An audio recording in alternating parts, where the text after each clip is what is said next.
Morning, welcome back to my ঘরের মেয়ে channel. সবাই কেমন আছেন? আশা করি সবাই খুব ভালো আছেন, আমিও খুব ভালো আছি। তো সকাল সকাল এক কাপ গরম গরম চায়ে আপনাদের সবাইকে স্বাগত আমার চ্যানেলে। তো সকালবেলা এইদিকে উঠেই আমি কফি বসিয়ে দিয়েছি, তার সাথে দুধ চা। এখনও ঠিক মতো সূর্য তার অভিযানে বেরোয়নি, মানে এখনও সকাল ঠিক মতো হয়নি, এখন প্রায় 6টা ওই রকম বাজছে। আজকে শীতটা মোটামুটি ভালোই ছিল।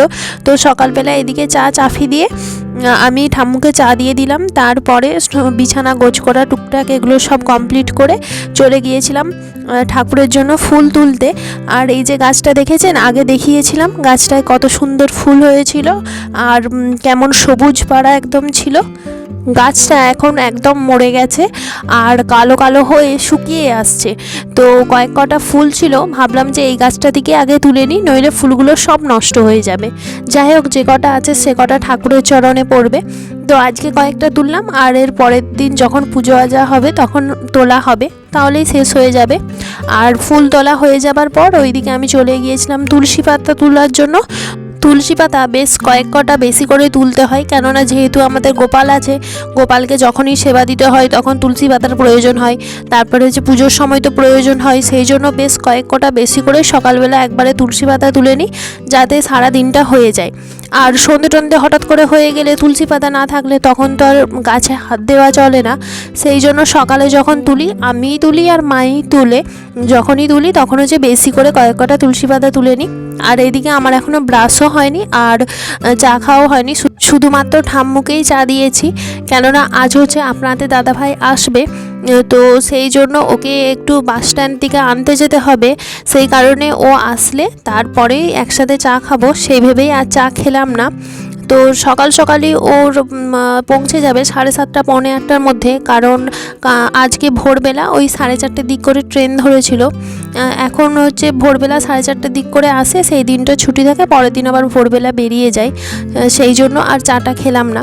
এইদিকে তুলসী পাতা আর ফুল আমার সব তোলা হয়ে গেছে। আর আগের দিনের যে তুলসী পাতাগুলো এই পাত্রে ছিল সেইগুলো একটু নষ্ট হয়ে গেছে, সেই জন্য সেইগুলো চেঞ্জ করে দিয়ে নতুন যে তুলসী পাতাগুলো তুললাম আজকে সেইগুলো রেখে দিলাম। আর তার সাথে যে ফুলগুলো ছিল সেগুলোও রেখে দিলাম। শীতকাল হওয়ার জন্য এখন হচ্ছে অন্যরকম ফুল আর হচ্ছে না, সেই কারণে এই গাঁদা ফুল দিয়ে পুজো করা হচ্ছে। গরমকাল হলে তো নানা রকমের ফুল হয়, সাদা টগর ফুলেই তো ভর্তি হয়ে যায়। তো এইদিকে গোপু সোনাকেও সকালে সেবা দিয়ে দিয়েছিলাম, চিড়ে ভাজা আর তার সাথে জল।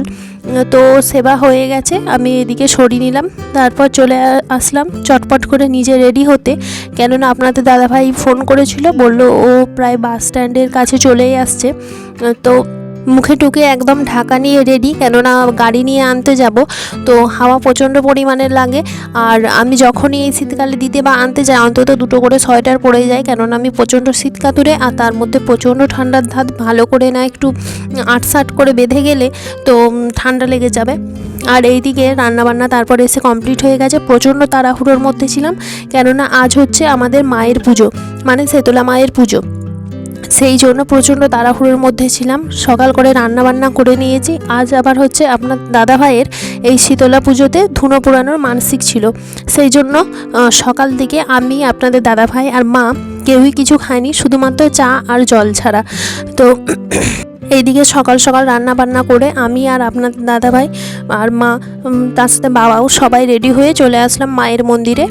আর মায়ের মন্দিরে আসার পর ওর যা ধুনো পোড়ানো সামগ্রী সেগুলো সব এখানে যারা জোগাড় করছেন তাদেরকে দিয়ে দিলাম, তারা সব এক করে রেডি করবে।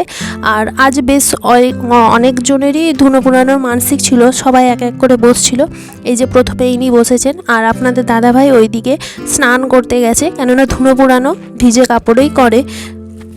অনেকে দেখলাম যে আবার স্নান করে কাপড় চেঞ্জ করে নতুন কাপড় পরে বা কাঁচা বস্ত্র পরে ধুনো পোড়াচ্ছে, কিন্তু আমি প্রথম থেকে দেখে আসছি যে হচ্ছে ভিজে কাপড়েই ধুনো পোড়ায়। তো যার যেটা ভালো লাগে সে সেটা করবে, মায়ের কাছে ভক্তি নিয়েই আসল ব্যাপার। তো এইদিকে আমরা সব পেছনে বসেছিলাম আর পুজো দেখছিলাম। তারপরে আপনাদের দাদাভাই চলে আসলো, এইদিকে আপনাদের দাদাভাইও ধুনো পোড়ানোর জন্য বসে পড়লো। আপনাদের দাদাভাইয়ের হচ্ছে একটা মাথায় মানসিক ছিল, সেই জন্য ও শুধুমাত্র একটাই নিয়েছিল। বেশ অনেকক্ষণই মাথার মধ্যে ছিল আর সবারই অনেকক্ষণ করেই ছিল। তো ধুনো পোড়ানোর সময় এই যে এইগুলো যে ধুনোগুলো হয় সেইগুলো হচ্ছে দিয়ে দিচ্ছিল, সেই কারণে আগুনটা আরও বেশি পরিমাণে বাড়ছিল। তো মা সবাইকে ভালো রাখুক, সুস্থ রাখুক, সবারই মনোবাসনা পূর্ণ করুক। ওইদিকে হচ্ছে আমাদের ওই বাড়ির বোন আর ভাই, মানে খুড়তো বোন আর ভাইয়ের ওদেরও মানসিক ছিল, তো ওরাও লাইন দিয়ে দাঁড়িয়েছিল। আজ আমাদের বাড়ি থেকে মোট 3 জন ধুনো পোড়ানো ছিল।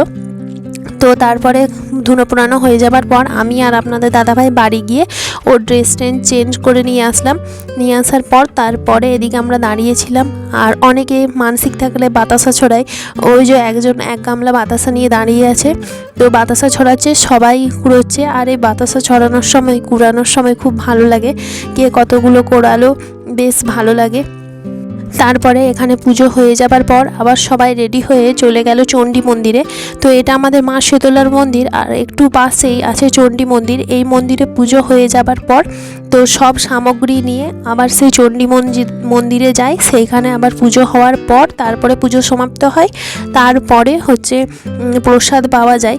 তো আজ প্রচণ্ড পরিমাণে দেরি হয়েছিল, চণ্ডী মন্দিরে যেতে যেতে প্রায় 4টে বেজে গিয়েছিল, আর পুজো শেষ হতে হতে তো প্রায় 5টা। আর এই পুজোটা না শেষ হওয়া পর্যন্ত আমরা হচ্ছে কখনোই সগরি মুখ মানে ভাত খাই না। আজকে মানসিক আছে বলে তা খাবোই না, আর অন্য বছরেও কিন্তু খাই না। তো সবাই মিলে চলে আসলাম ওই যে দূরে মন্দিরটা, ছোট্ট পাড়া দেখতে পাচ্ছেন একটা পুকুরের পাশে, তো ওখানেই। তো এদিকে পুজো শেষ হওয়ার পর আমরা আবার আমাদের শীতলা মন্দিরে ফিরে আসছিলাম। এদিকে আমি আর বোনই কিছুটা একই রকমই শাড়ি পরেছিলাম। তো ফিরে আসার পর প্রসাদ বিতরণ হলো, আর প্রসাদ বিতরণ হওয়ার পর আমরা বাড়ি চলে আসলাম। আর আপনাদের দাদা ভাই আবার আজকে ভেজ বিরিয়ানি এনেছিল। তো ওর একটা বন্ধুর ওকেশানের অনুষ্ঠান ছিল, অঙ্কন প্রতিযোগিতার অনুষ্ঠান, তো সেখানেই গিয়েছিল, টিফিন হিসাবে দিয়েছিল। যেহেতু ভেজ আজকে কোনো অসুবিধা নেই, আজকে খাওয়া চলবে। যদি ননভেজ হতো আজকে আর খাওয়া চলতো না। তো এদিকে ঢেলে নিলাম, আর তার সাথে যা যা বাড়ি রান্না হয়েছিল খেতে করতে প্রায় আমাদের 5:30 পৌনে 6টা বেজেই গিয়েছিল।